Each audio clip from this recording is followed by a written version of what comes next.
We're at the bottom of the Eiffel Tower, a couple of hours to kick off. Thousands of Irish fans here. I've just bumped into a Munster man, a proud Munster man. Jerry Fahey, how's things? How are you doing, Hector? When did you get over, Jerry? Oh, I've been here for the last 2 years.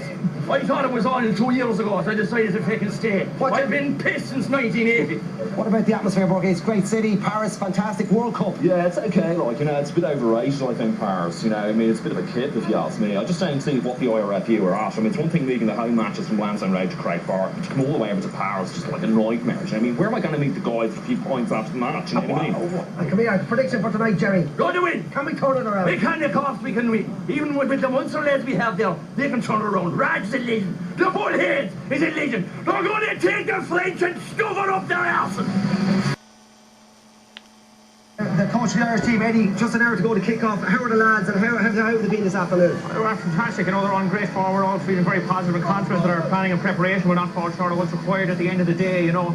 I suppose when you look at it, you know, there's a bit of negativity attached before the game, but we've managed to park that, you know, like you can't unring a bell, Hector, you know what I mean? And Eddie, what is the mood like? How's Brian? Are they ready to take on the French in their own backyard? Oh, they're all in great spirits, you know. I said to the lads after the Georgia game, I said, you know, sometimes you dip your biscuit in hot tea and half the biscuit stays in the cup, do you know what I mean? Which, you know, I could tell they knew what I meant by that, you know, which was a relief because I didn't have a fucking clue. France, 25-3, so wasn't a really close match really, and I was very, very down. But I had a few grand on it, so just thought with the team I picked, we had enough open head, wouldn't it? So that's a positive. Turkey, what went wrong last night in Paris? Oh God, I don't know. I mean, I started on the Long Island iced teas and I should have started on the high notes, you know what I mean? That was the biggest disaster. Then I went on to B-52s, then I went on to bombers. I was totally wasted. I was out of my bin, off my trolley, and I was just totally wasted. It was a great night. I've never been so depressed in my life.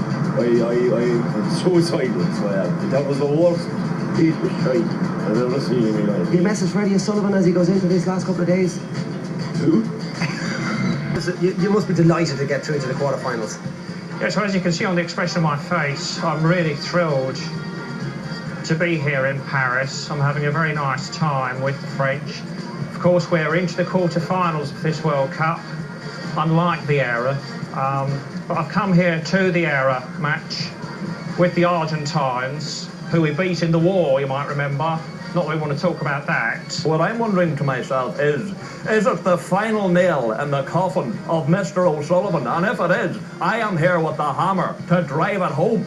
Well, yes, it was good. Before the tournament started, I would have had lots of advice for the era, but I'm afraid now there's really nothing left to be said because it appears to me that you're shit. What's your... It stirs the blood. We sang it.